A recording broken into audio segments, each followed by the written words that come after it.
Deebo Samuel could have a very important new job for the 49ers. He could be even more valuable to them this season. Plus, there's another Brandon Aiyuk thing. We'll try and get to the bottom of the latest Brandon Aiyuk rumor on the Gold Diggers podcast, sponsored by BetUS Sportsbook and Casino.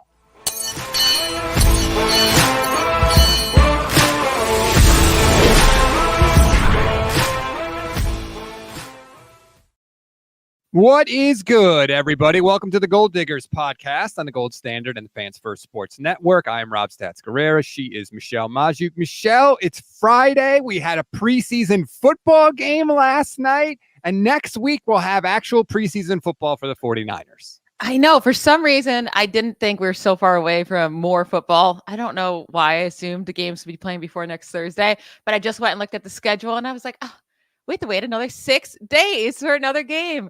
It was so, I will say the excitement kind of went down after the first quarter, but when it first started and I was watching football again, it was so exciting. And then I kind of just had it on the background the rest of the time. But the first quarter, man, it was like football's back. It was great. I was anxious to watch the kickoffs. I literally was just score, kick a field goal, whatever. I want to see more kickoffs. They you could tell Aikman and Buck were trying to figure out how to explain it to everybody. Oh my goodness. The beginning explanation was so bad because the little animation thing went too fast. They should have slowed it down. So Buck is just trying to say it as quickly as possible. But it was I think that just made it way more confusing to everybody. It's very complicated, especially it's way more complicated than the kickoff rules we're used to. And you're right. The animation was freaking moving. And it was he doesn't even have time. If the animation was slower, it would have been easier for him to explain it. But it went too fast. And so he just went, well, we'll just watch it and see what happens. Yeah, they both were wow, that was a mess. It wasn't his fault, though. He was talking as fast as he could and trying to explain it. But it was just a disaster.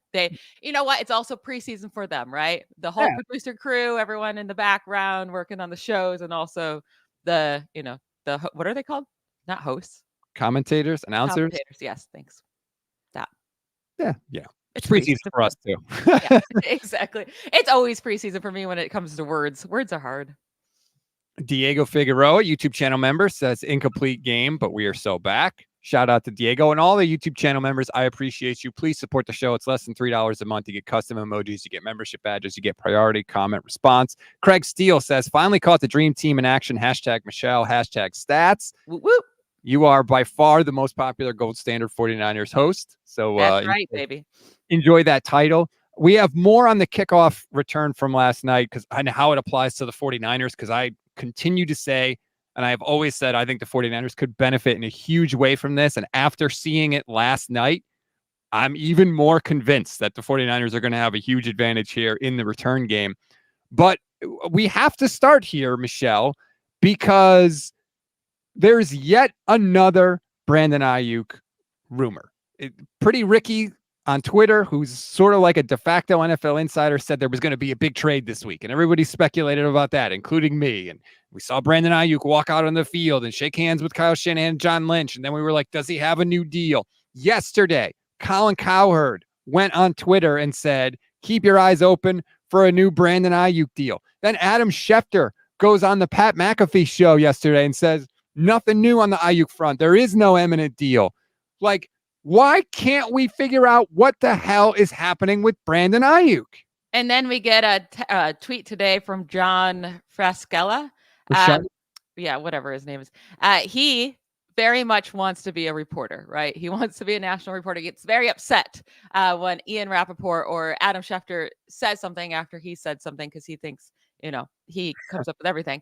But he did say, breaking, I'm hearing that Brandon Aiyuk extension deal with the 49ers is resolved and done. Aiyuk will be staying with the 49ers long term. I'm trying to get contract specifications. Now, listen, I think this could very much be him saying there's a good shot that Aiyuk's contract comes out today. I'm just going to put it out there and seem like I'm right and I get it first. So then when Adam tweets it out, I can say, see, he's stealing my information, because this is what he does. It's crazy. I don't trust this guy at all. I think he's crazy, but there's that. And he's said things and been right before. I don't know if he's just throwing things on the wall and hoping they stick, but So here's the thing. Schefter is saying there's nothing new, right? He's not making that up. He has sources that he is talking to. This person, John, may have sources. I don't know. Pretty Ricky, for what it's worth, quote tweeted that John Frischella tweet that I have on the screen and put up like a no, like a GIF symbolizing no, like this isn't true. Oh. But what I mean by all this is some sources somewhere with the 49ers are saying a deal is done. I was hearing rumors that a trade was possibly going to happen. Other people are telling Adam Schefter that nothing is happening. What is going on inside 49ers headquarters that, you know, all these people are leaking different things to people? Like, they got to get their house in order. I just want to know what they're offering Aiyuk right now. Tell me what the deal is. Like, I know they're not going to, but just tell me what it is. Like, what are you offering him? And if it's not the 4-year, $120 million, then what are you doing? Just give him the $30 million per year. Now, if he's saying no to that still, then I understand that maybe it's going to take even more time because, you know, really, he shouldn't be making more than Tyreek Hill or Amon-Ra St. Brown.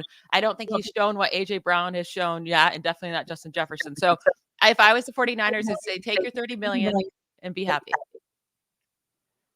You're right. At this point, like, there are certain benchmarks that you have to reach. And if you're not going to reach them, then you're wasting everyone's time.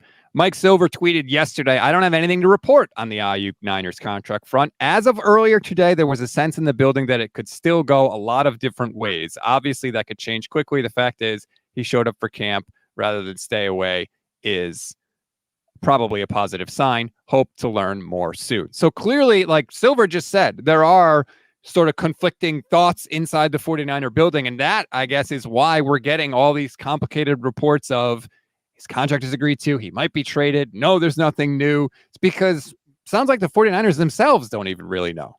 I will say if this gets done and they do pay Aiyuk, you would expect him to be top 5 at the wide receiver position because all he would have to do is beat Jalen Waddle to do that. And Waddle's at $28.3 million per year. The 49ers would then be paying 7 players at top 5 at their position in terms of average per year. They would be the only team to have that many offensive, defensive players, like not counting kickers, long snappers, or punters, but they would be the most. And the only other team with 6 is the Eagles. So it might not be easy for them to figure this out. And maybe that is a struggle because no other team has this many highly paid players, but I just hope they can figure it out. Antonio, YouTube channel member, says, I love how we keep getting reports that just say breaking news. There's nothing new. Yeah, it's true. I mean, Ryan Hensley, who I like, but had a tweet the other day that said there was a picture with Aiyuk and Lynch like hugging and it said done deal. And then in the actual tweet, he wrote like, oh, there are reports or rumors that a deal is done. And it's like, you put a picture that said done deal. You can't then say there are rumors that it might be done. Like, everything is going haywire with this Aiyuk situation. I'm wondering if they're just really held up on the guarantees. Maybe like the foundation of the contract is there. Like they decided on the $30 million per year. We'll give that to you. Maybe they're even giving them like 30.5 to be happy, right? But maybe it's the fully guarantees that's really holding this up. Like what he gets at signing. It shouldn't be though. Like you see what the market is. You see the money right now, right? The owners, and I don't know what money they have. Do they have $90 million right off the bat to give Aiyuk? Jed does. Jed's got, and now, you know, we got news yesterday about this whole DirecTV thing, right? The original ruling was that every team was going to have to come up with more than $400 million to pay because of the DirecTV Sunday NFL ticket lawsuit. Well, guess what? The judge just overturned that yesterday. Now it's still going to go to appeals, but as of right now, the NFL is off the hook for that. So while these teams were bracing to potentially have $400 million that they were going to have to turn over, well, now they don't have to turn it over. So I know you got the money, Jed. I'm not holding any bake sales for you. Yeah, I know. It's crazy like how much 90 million sounds to us, but to them, it's probably like having to pay like 90K. I don't know. That would be a lot. And I should point out, Nick Ellert mentions Grant Cohn here. Grant Cohn said that he had heard from somebody that the contract was done with Brandon Aiyuk. Grant obviously covers the team, is there every day. Again, there's all different things coming out of the 49ers. I wish somebody would just give us the word. Lynch, Shannon, like Lynch can tweet it out. Jed York can tweet out like, hey, we're still working hard. Hopefully we'll get there soon. Something like that, just to stop all this craziness. It is wild, like how fast contracts seem to happen for other people, right? Like the DJ Moore contract came out of nowhere. We didn't even know. Like maybe they've been working on it all summer and DJ Moore's just been quiet about it. But it's just like he was already getting paid a decent amount. And they're like, yeah, we'll just, give you a new contract. We're giving you a promotion. And now he only got to 27.5. So maybe that doesn't help Aiyuk in his negotiations. But I still think Aiyuk is better than DJ Moore. Oh, God, yeah. And also, like, how fast did the Christian McCaffrey thing get done? That got done at lightning speed. So the 49ers didn't have any trouble doing that. Now I get it. It was a little different because they basically just took the money that was already in his contract and guaranteed it. And that's not what you're doing with Brandon Aiyuk because he wants, a whole new contract. But it's exhausting at this point. I was just in a fans first meeting, and we were talking about the 49ers because people always ask me. And I was like, I've run out of Brandon Aiyuk pictures for like thumbnails and stuff. Like literally, I've used them all. I'm tapped out of Brandon Aiyuk. Now I'm like recycling pictures. That's how long this has been going on. It does just seem like I don't think a trade's going to happen. I know like earlier this week, it felt like a trade might really happen after that video, blah, blah, blah. I just don't see that happening. It would make no sense for the 49ers to trade him. Unless you're getting like Tristan Wirfs in return, like if you're getting a really good player in return, maybe. But the chances of that are slim to none. So it really, at this point, the time to trade him was the draft. It wasn't now. It's not now during friggin' training camp. Nick Eller, YouTube channel member, says, Stats, are you afraid of the dreaded Friday news dump trade? For anyone that doesn't know, there's a thing in really anything, politics, public relations, called taking out the trash, where any story that you don't want to get a lot of pub, you put out like Friday midday or Friday afternoon late because people are getting ready for the weekend. It doesn't get as much coverage. I got to tell you, Nick, if Brandon Aiyuk gets traded, that's going to get a lot of coverage. Doesn't matter if it's Friday, Saturday, Christmas Day, New Year's Day, that's going to get covered. It surely is. And I know we'll be jumping right on here if he gets traded. Like, let's go. I really, really don't want that to happen. And I know like one of his possible destinations is the Steelers, right? My Steelers. I still would rather him be with the 49ers, which is a crazy thing to say because I think he's better in this offense than he would be with Russell Wilson, the Steelers offense. And also the 49ers are so much more likely to be Super Bowl contenders. And I want that. Like, I don't want Aiyuk to go away and then like to lessen their likelihood of getting to the Super Bowl and winning it. I know the Steelers aren't getting there. Like, they don't need Brandon Aiyuk. Like, they're not sniffing the Super Bowl, right? So I really, even though one of his possible destinations is my favorite team, I want him to stay with the 49ers. And if he goes to the Commanders, I might shed a tear because that would suck. Look, you can't say that Washington has been a destination for people's careers to thrive, right? Generally, that's where a lot of people's careers go to die, quite frankly. Now, look, I get it. New owner, Adam Peters is there, all that stuff. There are teams out there that need a wide receiver. I still think the Bills could really use a Brandon Aiyuk. The Chiefs, no, they're not going to trade for the Chiefs. I get it. But just in terms of what the roster needs, I almost wonder, like, what about the Browns? The Browns could use a while. I know they have Amari Cooper there, but like they're trying to keep up with everybody in that division. Deshaun Watson like has not been good since he's back. He would certainly benefit from another wide receiver. Okay, I said I don't want him to go to the Steelers. But like he cannot go to the Browns. Now, if Aiyuk gets traded, I want him to be a Steeler, like 100%. But I just there are many, many teams that need a wide receiver right now. The Steelers being one of them. It's just too late, I think. Like August, you already have like your system down. You know who's going to be the focal point of your offense. It would just be a really big change to trade for someone. When did Devontae Adams get traded? It was way earlier than this, right? And Tyreek Hill? I think there's like March. It was before the draft for both of them. Tyreek Hill was, early. I don't remember when exactly. Let's see, March 17th. Was when Adams got traded. So, yeah, this stuff happens before the draft usually because draft picks are involved, and that's when you would want to get it done. At this point, like, don't you want some clarity if you're the 49ers, like one way or the other? I hate uncertainty. I hate it. When I was first laid off from SB Nation, I was applying to jobs every day, 5, 6, 7 jobs a day, trying to get work. And I would rather know when I apply for a job, as soon as I send in the application, tell me if I got the job or at least an interview right then. Like even if it's no, I hate uncertainty. Just give me the bad news and I will deal with it. If you're John Lynch and Kyle Shanahan, you're trying to get ready for the season, you're trying to plan things out. Don't you just want this to be resolved one way or the other? And I want him out there in practice. I don't want this like hurting his flow to start the year. They have a really hard matchup week 1 for Brandon Aiyuk if he's out there. Like he needs to be practicing. He's going to be going up against Sauce Gardner. Like get him out there. He needs just pay him, especially if you're going to pay him. Just figure it out now. Like if that's your plan and your plan is 1,000% we're not trading you, then figure out how to pay him and get him on that practice field because this is only going to hurt him to start the year. That's a really good point. I hadn't thought about that, but like, yeah, Brandon Aiyuk is back. Great. Here's Sauce Gardner. That's especially when we've seen these holdouts can really affect 49ers players. That is not exactly the start that you would want to have your guy in there if he has had, missed part of training camp and who knows however long this goes. I hadn't thought about that. SF 49ers Quest for 624 says, Rob and Michelle, why aren't you guys at camp? Well, first of all, Michelle works for the NFL Network, so I don't know that you have time to go and cover training camp. Also, you live in Texas. Yes. I live in Connecticut. I am not at camp. Steph Sanchez is at camp for us. She's been covering, she's been going to as many practices as possible. You have to get tickets because the Niners are not going to credential us. So you have to buy tickets and tickets are really expensive. And yeah, so Steph is there. We're doing our best. She does have practice report breakdown videos on YouTube. Those are YouTube exclusive. They're not podcasts. So you got to go to the YouTube channel to check those out.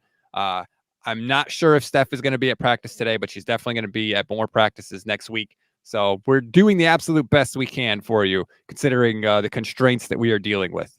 I would love to be at practice. That sounds great.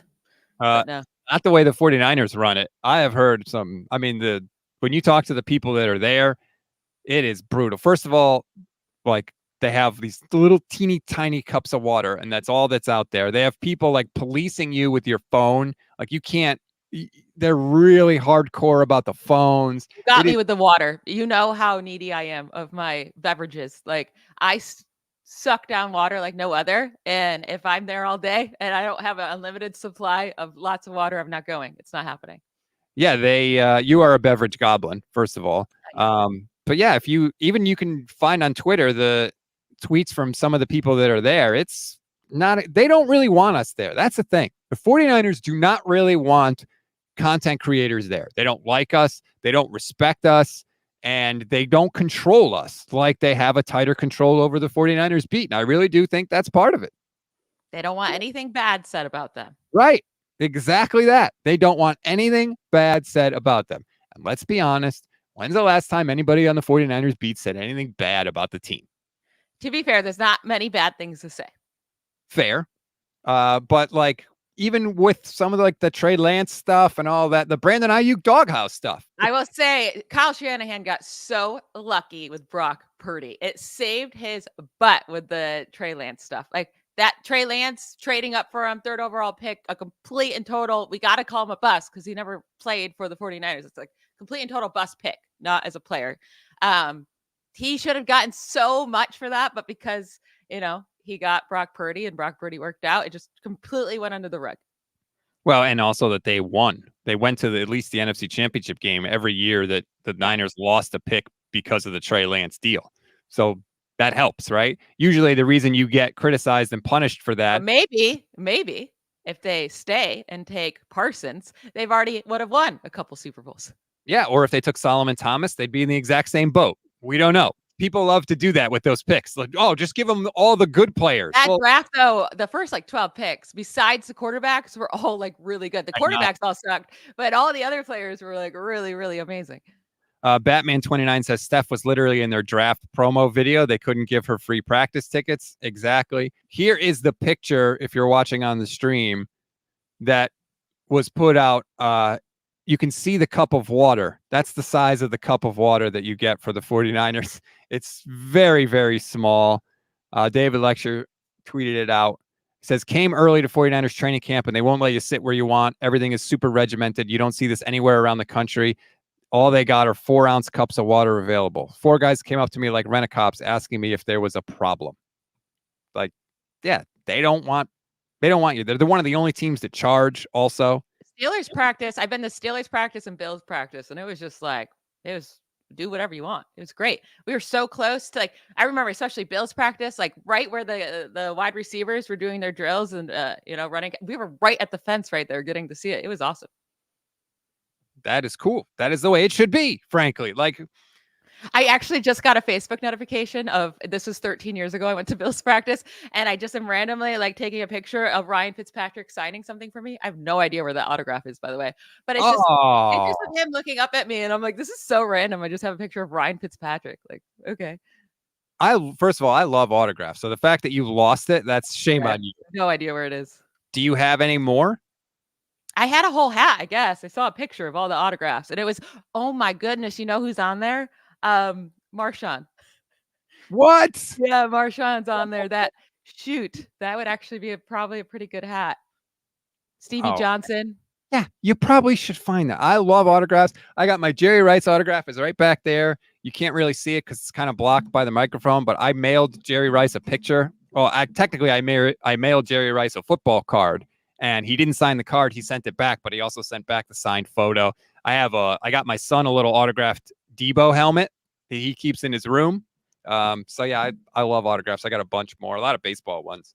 But anyway, so we'll be continually on the lookout for Brandon Aiyuk stuff if it happens, if it comes in. Levin just tweeted, Ayuk's deal is, quote, done until either the agent or the 49ers leak the details. Whichever side won the negotiation will leak the contract details immediately. If it's breaking news post without contract numbers, it's BS. That's where I am at this one.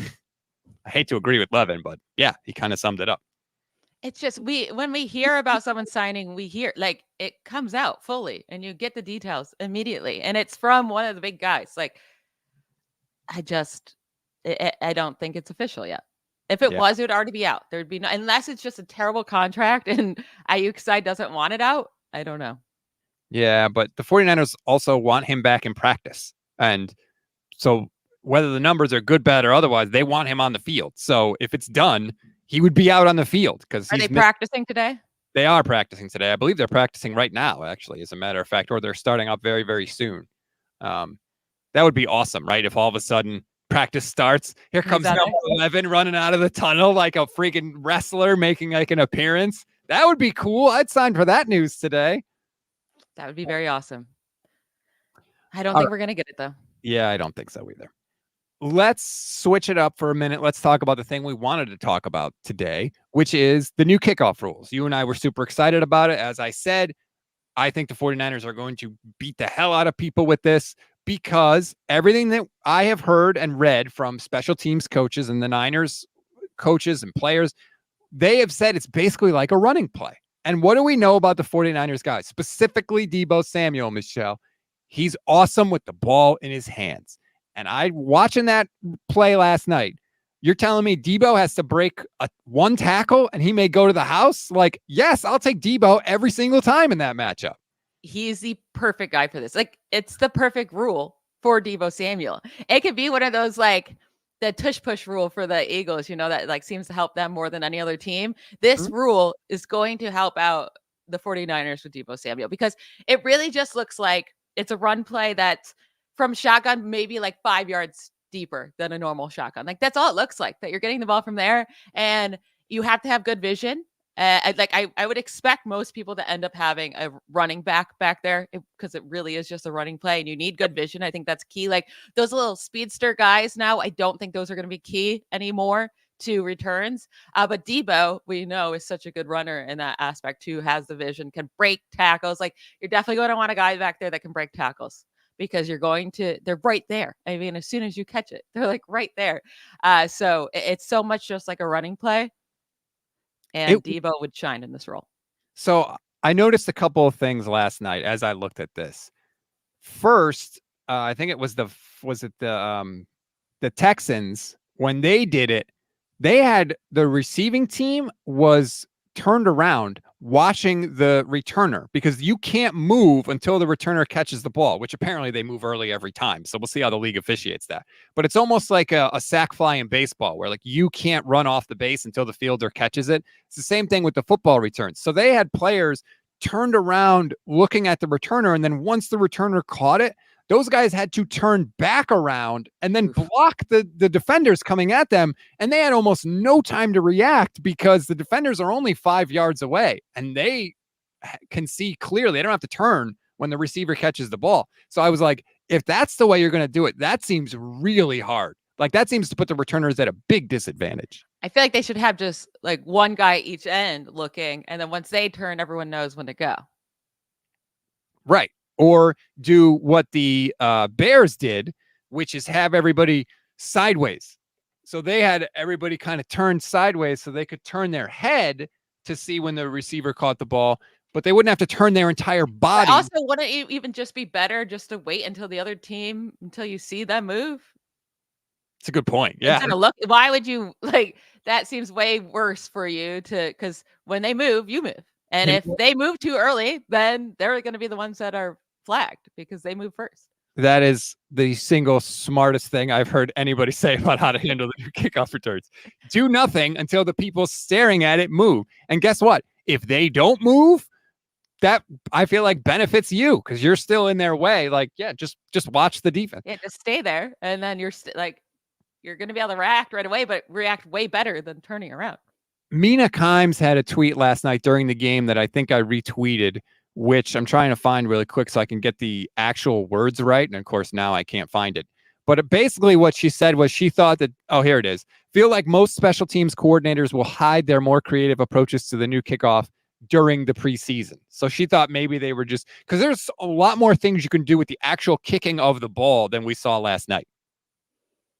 Yeah, 100%. No one's going to show anything. And I don't want Deebo out there in the preseason. Like, he doesn't need a practice. He can practice it in practice. Like, I don't need him out there in preseason games showing it or breaking one off in the preseason. Like, let's not waste that. Right. So yeah, I don't expect them, even last night, like neither team had their guys who you expect to be returning for them in season doing it. Even in the first one last night, I was shocked by that because it's backup wide receivers and running backs for them too. So it's not even like stars they're worried about.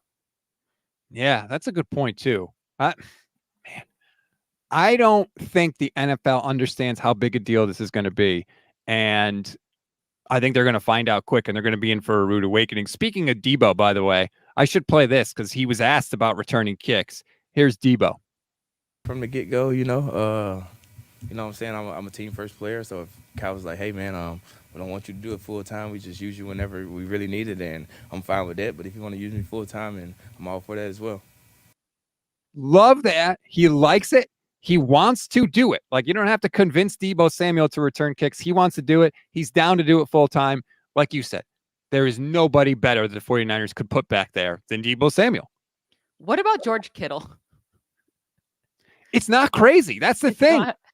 He's still fast, especially for a tight end. He breaks tackles. Like, it's not crazy. And I even heard Chris Forrester, because you can have two returners back there. I heard Chris Forrester kind of suggest that maybe they put Juice and Deebo back there and just have Juice lead block for him, like a regular running play. Like, so even though there's technically two returners, really Deebo's the only guy that would be doing it. Like, I think the teams that figure out that this is a running play and figure out how to block it are going to benefit in a huge way. I'm excited. I was excited to see it last night just to see how it works. But again, teams aren't going to show what they're going to do. Like, they're not going to give away their plan. So I don't think we're going to truly see how big of an impact this makes until we get into the regular season. What if the 49ers just keep returning the friggin', like, they could be starting drives at like the 40 and the 50 every time. Maybe you're not going to get touchdowns every time, but like, Deebo's pretty good at returning kickoffs. And how much less would you stress about Deebo as like contributing as a receiver if he's returning kicks and he's gaining like 30 yards every friggin' time? What about Christian McCaffrey back there? I would consider it, although that would scare me a little more because the Niners understand life without Deebo Samuel. They've experienced it many times. Christian McCaffrey's played every game with the 49ers. That at least he was healthy enough to play every game. So I wouldn't want to tempt fate there, but you could put Deebo back there. You could put Aiyuk back there. You could put Kittle back there. If he's healthy, you could put Isaac Guerendo back there. Chris Forster said they've been using all the running backs. They've been throwing some of the wide receivers back there too. Like, nobody's better after the catch, I think, generally than the 49ers roster. And that's exactly who you want. Someone good in space. You could put him back there. If I were the Dolphins, I would absolutely put Tyreek Hill back there. I mean, good Lord. Can you imagine that? Like, there are teams out there. Deebo said this too, is a different answer from the same press conference that I played the clip in. He's like, there are skill guys around the league that are going to just dominate with this thing. I mean, you could go Devin Achane for the Dolphins, but they have so many options too, just because how fast they are. Raheem Mostert, yeah, their whole team is a freaking track team. But like, I think you could legitimately go to every team's roster, at least one, and just pick out a guy and be like, that guy. Honestly, like, they would never do it because of the injury risk, but Lamar Jackson would be awesome at it. Oh my God, he would be that would be stupid. That'd be stupid good. The second that this rule went into place, the Steelers signed Cordero Patterson. Like, the second it happened. Even Justin Fields might be interesting. I mean, he's one of the most electric guys with the ball in his hands as a runner. And if Russell Wilson's going to be your starter, and I don't know, you tell me, is Russ going to be the starter? He was actually banged up a little bit, so maybe I'm wrong. He's 1,000% the starter. I don't think Fields would want to do it because people would just make fun of him and shit on him.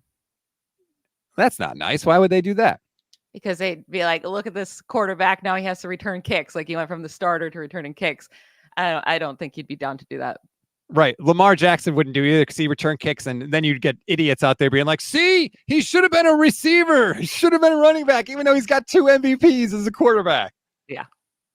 But also the Ravens would never put Lamar in that situation. Right. I know they wouldn't, but he would be good at it if they did. Imagine Josh Allen, though, with the way that he just does not go down. He would just bulldoze through people. I wonder if you could do that in Madden. I don't know. I don't. Like, can you in the new Madden? Oh, sure, you can put anyone as a kick returner. If you could do it, I would totally do it in the new Madden. 1,000%. Andre Garrett, YouTube channel member, says some players are just cheat codes, like Hester in his prime, or getting back to those high school days where the best player did everything. Hester said he was kind of lukewarm on the new kickoffs because he was there at the Hall of Fame game because he's going into the Hall of Fame. He was like, he didn't really love it. Well, he's not going to love it because he was so good at the old kickoffs. Why would you want it to change? You know, like, you wouldn't say like, yeah, I wish I had that. Like, he dominated. He had 20 touchdowns returned throughout his career. That's a low key, like, that's another smart thing by you. What if he's like, these people are going to be returning kicks for touchdowns every time? My record's not going to hold up. Yeah. And that is, if this does end up being easier for touchdowns returned, then it shouldn't count against his record because he did it against a different format. Yeah, that's not really how that's going to work, though, unfortunately. I know, because now we don't, players used to play 12 games, 13 games, 15 games, and now we're up to 17 games. So, and we're still counting those records. I just saw this tweet, Michelle. This is not a Brandon Aiyuk tweet, sadly. But the 49ers have made a signing. Makes me wonder about the offensive line. As I throw it up on the screen, the Niners just tweeted out they have signed offensive lineman Pat Elfin to a 1-year deal. In order to make room on the roster, they waived Brazen Mays. Brazen Mays was an undrafted free agent. I'm surprised. I was going to say maybe the injury to like Burford or Feliciano was more serious, so they were adding another offensive lineman. But the fact that they waived an offensive lineman was maybe Brazen Mays was just that bad. Yeah, if they knew 100% he wasn't making the team, and they wanted some more depth with vets, because they have a lot of youth on the backup line right now. It's just I think it's a pretty pointless signing, but it gives you another vet.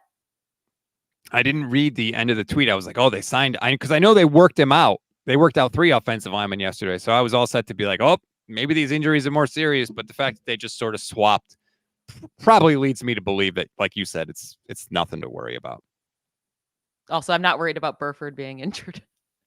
Oh, that's just mean. How did he break his hand? That's what I want to know. Like, they just said he has a broken hand, but did he do it in camp? Did he like punch a wall or something? Like, we never got any specifics on that injury.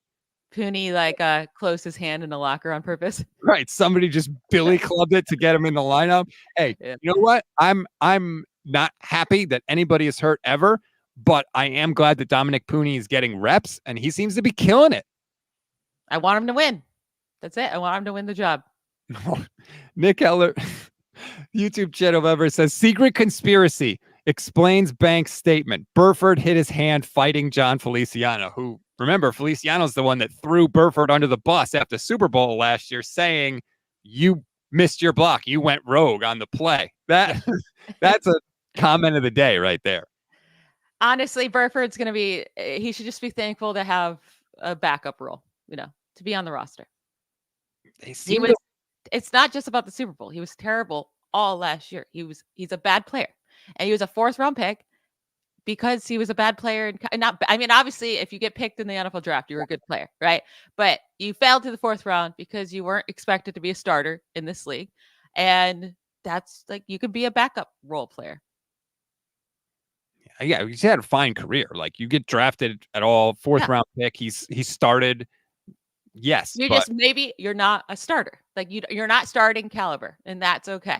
You are still on a team. You're a backup. And what's nice now is that he did get the starting experience. So if he has to come in, at least it's not some random dude that's never played a game. Like, he has starting experience. So if they need him, I'm trying to find some upside here for him, but that's all I have. There's a difference between being a starter in the NFL and starting in the NFL. A lot of guys start in the NFL. There aren't that many starters, if that makes sense. Like, there is a certain level of performance that you have to be able to reach to be a starting NFL offensive lineman, as opposed to, well, 6 guys are hurt, so now you're the one that has to start in the game. I hope that makes sense. If you can make it 5+ years starting consistently in the NFL, you're just that's so impressive. You've had a great career. It's not even to say like you were dominant, but if you have been able to hold your starting spot without anyone else beating you out in competition, then you're one of the top players in the league.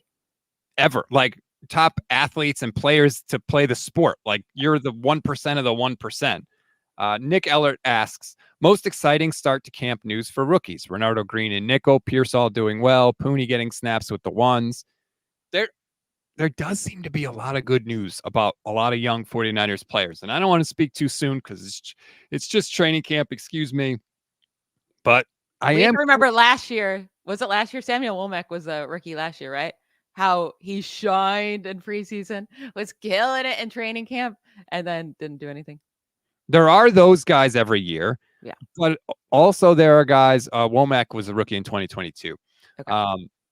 There are guys that are good right out of the gate and then just end up good players. That's the thing. Like, people knew George Kittle coming out of camp. They were like, this guy can freaking move, man. Yeah. So either you're going to be a training camp hero or you're going to be really, really good. And unfortunately, we won't know which until we actually play games that actually count. I just want real football. I know. We'll get there. Don't worry. We're still over a month away. I know, but like, I want to see Renardo Green in the preseason. I want to see Ricky Pearsall in the preseason, because I feel like, especially with the 49ers, we can't even figure out if Brandon Aiyuk is going to sign or what. Some reporters say this guy was good at practice. Some say the same person was bad at practice. At least with the preseason, I can watch it myself, and I feel like I can judge. And I'm not a scout or anything, but I feel better when at least I can observe it with my own eyes. Do you think Purdy will play, and do you want him to play in the preseason? Yeah. I want him to play at least some. He talked about that the other day on KMBR. He said he doesn't know if he's going to play or not. Kind of we'll see. He played in the preseason last year. So, like, if you're willing to play him in the preseason last year when he was coming off a friggin' career-threatening elbow injury, there's no reason you can't get him in the mix this year. He's still 25. He needs reps. I agree. And I just want to see these players out there, but also he needs, like, Ricky Pearsall needs reps with Brock Purdy. Like, yeah, it's great to see Pearsall out there, like, in training camp, but if he's getting balls thrown from Josh Dobbs and Brandon Allen, what are we really going to learn from that? Exactly right. By the way, Strawberry Reacts has mentioned, and I'm seeing on Twitter now, Brad Graham said John Feliciano and Jake Brendel are back at the early portion of practice. So that's obviously good. We want guys to be healthy and in there. Be interesting to see what they do with Feliciano and Pooney. I know at one point Pooney was at left guard. Obviously, I don't think he's going to be taking Aaron Banks' job or anything like that. But I want to see how they split those reps up. Feliciano's a guy, like, he's a solid veteran player, but I certainly would like a lot more if he was a backup as opposed to a starter. Yeah, I'm interested to see how they do these reps because obviously I feel like Pooney is really, it was a huge advantage to him getting all these reps. And if you've seen progress from him, I don't know if they have, but from day to day to day, clearly, like you should keep seeing how much you can keep progressing with getting these reps and seeing what you can get out of him. Does he have a higher ceiling than Feliciano in year one? Or maybe he's riskier and you don't do it. But yeah, I hope they keep giving him the reps he deserves. Right. Boy, this guy looks really good every time he plays. Oh, wait, the veteran's back. All right, never mind. Stop all like that doesn't make any sense. Like let him cook, as the kids say. Sean Turner says give Purdy a series or two in game 2, 2 series in game 3. That's it. And Bazzyman points out Patrick Mahomes always plays in the preseason. And if Patrick Mahomes can play in the preseason, Brock Purdy can play in the preseason. Yes. Now, I don't think it ever really comes up to the quarterbacks. Like normally the coaches are the ones that are like, no, you're not playing. I think all the quarterbacks would like to get in there. It just, some coaches are scared. I totally agree. Like, why wouldn't you want to? Like, you can't, I always say, like, you can't learn how to drive a car without getting behind the wheel. And as much practice and stuff as you do, there's nothing like live, real reps in a real game situation with a real defense that's trying to stop you. So I would play Purdy. One more thing before we go, Michelle, because this turned into a whole thing. Did you see the Detroit Lions put out a video of, they asked players as they came off the field, do you wear shoes in the house or do you take them off when you get home? Oh, is that a Lions thing? Is this, I haven't seen the video. It started with the Detroit Lions. Okay. Levin and I talked about it earlier this week. He's a take your shoes off guy. I am not a take your shoes off guy. Where do you come down? 1000% I take off my shoes. Why? Someone said she seems like a slippers gal, and I totally am. Not in the summer of Texas, but like right now I'm not wearing socks even because it's so hot. But no, I do not wear shoes in the house. Never? Only when I put them on to leave. Rob in the Bay says, I knew Michelle was cool. No, see, that's what I hate. Oh, I want to leave the house. Okay, let me go put my shoes on. What am I, 5 years old? No, keep your damn shoes on. You're just getting that. I'm not a germaphobe at all, but like, I mean, you're just getting dirt places and the stuff that's touching your feet outside everywhere. You lay on your couch with your shoes on? No, I don't put my shoes on the furniture. But it's also not comfortable to be wearing sneakers in the house. Like I had, like right now I'm sitting Indian style. I couldn't do that if I had sneakers on. You mean crisscross applesauce? Sure. Crisscross applesauce. Like I couldn't do that if I had sneakers on. So quick aside, I'm incapable of sitting crisscross applesauce. My body will not do it. I am so inflexible. I cannot sit like that. It's the only way I ever podcast. I'm always sitting like this. That is crazy. But no, I where do you think I'm walking that I'm spreading all these germs all over the house? Like I'm not walking through swamps. I'm not stepping in dog crap. Like, and also I clean my floors regularly. Like, what are we doing here? Someone said I strike them as a flip-flops girl. I'm not really. No, I'm more of like a white Vans or Birkenstocks. But not I am alone on this branch. Everybody in the chat is like, take off your shoes, take off your shoes, take off your shoes. I'm stunned by this. I hate feet. Someone said bare feet are super clean, ? I'm not walking outside and then walking in. Like I'm not walking outside with bare feet and then walking back inside. Like I just showered. So yeah, my feet are clean. Antonio says, Rob, quote, I'm not 5 years old. Also, Rob, you mean crisscross applesauce? No.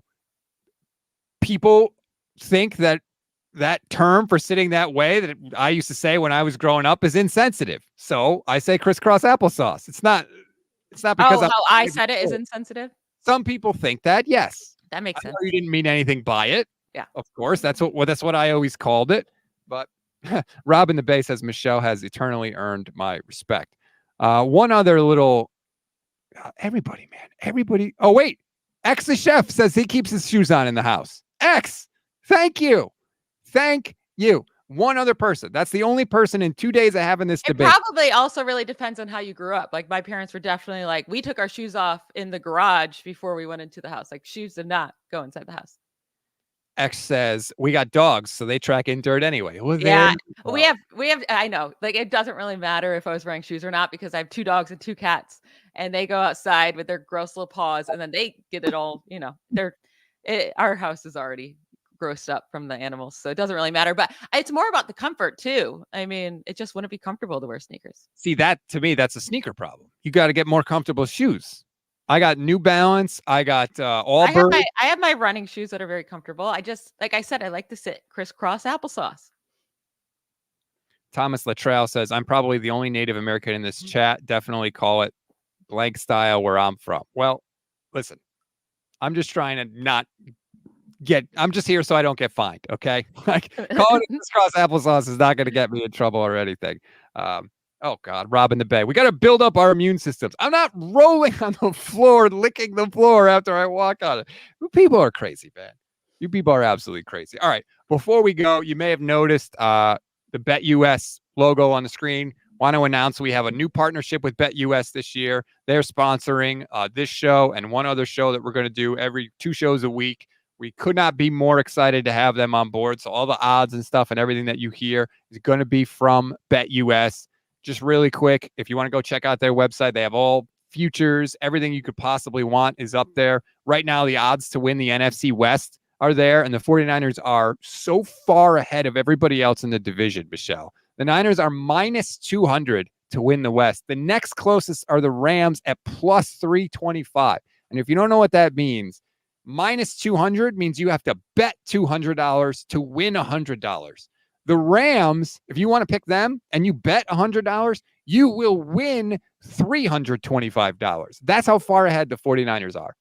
And I'll say, like, I was listening to a podcast the other day and they're like, I'm betting on the Seahawks to win the division. And they were saying, like, you might as well just take a chance on one of these other teams because they've, like, if anyone is telling anyone to not pick the 49ers to win the division, that's just really, really bad process. Could there be an injury to Brock Purdy or could they deal with some serious injuries or wacky stuff happen? Sure. But the probability of the 49ers winning is so incredibly high. That's like, this is why the odds are this. This is like the sports books want you to bet and waste your money on the other teams. Like that's what they're saying. So if you listen to someone that's telling you that, like, it's just bad process. I'm not saying there's no probability. They could totally luck into it, but it's such bad process. And don't listen to those betting advices. Thomas says, regrettably, that Rams bet might be good money. The Rams have already had multiple injuries so far in camp. They've had multiple offensive linemen get hurt. They have been remarkably healthy under Sean McVay. I know they weren't. The Rams aren't winning 13 games. And like, that's, I see like the 49ers are winning 12, 13 games. The Rams could have a good season, win 10, 11, but that's not going to win the division. I don't think so either. The Seahawks, Geno Smith is banged up. Now, I guess news came out today that he's going to be fine, but he's got like a knee injury and a hip injury. And it's like, dude, we're a week into camp. These dudes are already banged up. The Cardinals, the Seattle Seahawks with Geno Smith. They're not winning it.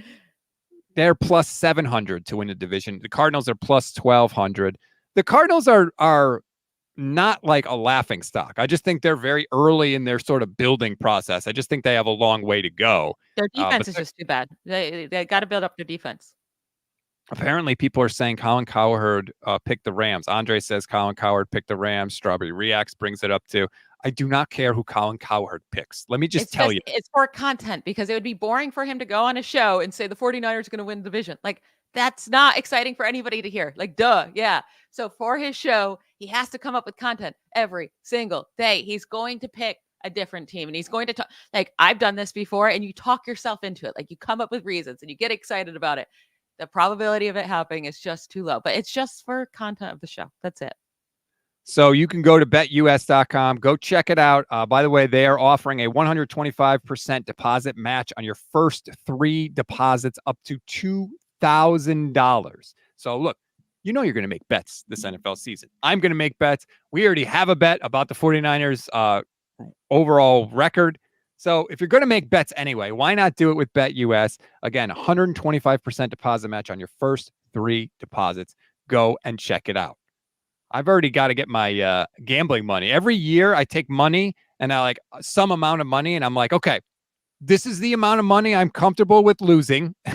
This is all the money that I will gamble this year. And however long it lasts me, it lasts me. If it's one bet and I lose it all, then I won't bet the rest of the year.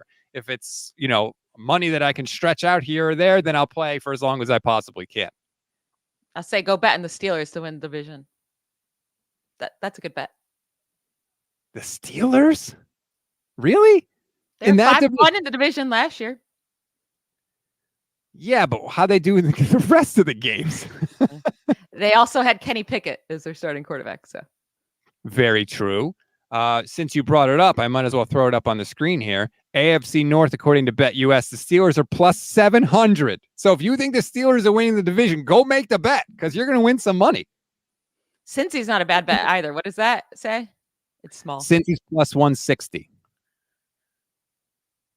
The Browns are plus 550. The Ravens are the division. Really, anyone? This is the division. Like, if you feel like anyone could win this division, I would not be shocked by any of these teams winning. But I'm just saying, Steelers were 10-7 last year with Kenny freaking Pickett, and Mitch Trubisky and Mason Rudolph. That seems really low to me for Pittsburgh. Like, you don't want to talk just pure value. I get plus 700 if they win the division. I might have to make that bet. Right? Like, even if you just put down $20, that's 140 if they win. Like, you don't got to put down 100. You don't, be smart. Well, yeah, I know. I say 100 because I feel like it's easier for people to understand since it's plus 700. I talk about. You always change I like it. to do it in tens. Right. I can't do the math. That's honestly like why. Just take away 0. Nope. $10 gets you $70. So then that's why the 20 is 140. I was an algebra teacher, so I'm pretty good at math. Hold on. What? What? You didn't know I was a teacher back in the day? Not a math teacher. I was a 9th and 10th grade. No, I started in 7th grade and then I went up to 9th and 10th grade algebra. I only lasted like two years. It was terrible. It was so bad. I want to see clips of Michelle Majuk in the classroom teaching children. It was so bad. Those are brutal years. Not fun. Jose Limon, I'll go Limon. Apologies if I say your last name wrong, Jose. YouTube channel member says Vegas knows the Steelers' schedule is brutal to end the season. They do have a brutal schedule. I don't remember what it is specifically off the top of my head, but I'm pretty sure I remember reading how bad it was. No, it is bad. They have the second hardest schedule in the league, but the Ravens have the hardest schedule in the league. The whole division has a hard schedule. Pittsburgh's last 4 in Philly, in Baltimore, Kansas City, Cincinnati. Woo. Yeah. They need a win a lot to start the year because their ending is not good. Yeah, that is honestly like after their bye, they have a week 9 bye, and then it goes at Washington. Okay, whatever. Then it's home against Baltimore, road game in Cleveland, road game in Cincy, home against Cleveland, at Philly, at Baltimore, Kansas City, Cincinnati. After the bye week is freaking they don't play a divisional team until week 11. It's crazy. I hate that. See, that is crazy to me.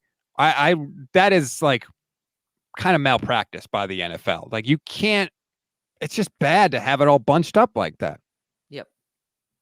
Oh, Brisbee Life on Twitch. Shout out to the Twitch fam says, I feel a bet coming resulting in Rob taking one of Michelle's algebra tests and having to show the results on the pod. Okay, here's a question I'm going to ask that I will instantly regret. Does the chat think I'm actually intelligent? How does the chat think that I did as a student? Do you think I'm an idiot or do you think I know what I'm talking about? I feel like you were a solid B+ student. You feel like I was a solid B+ student. Yeah. Why, may I ask, do you feel that way?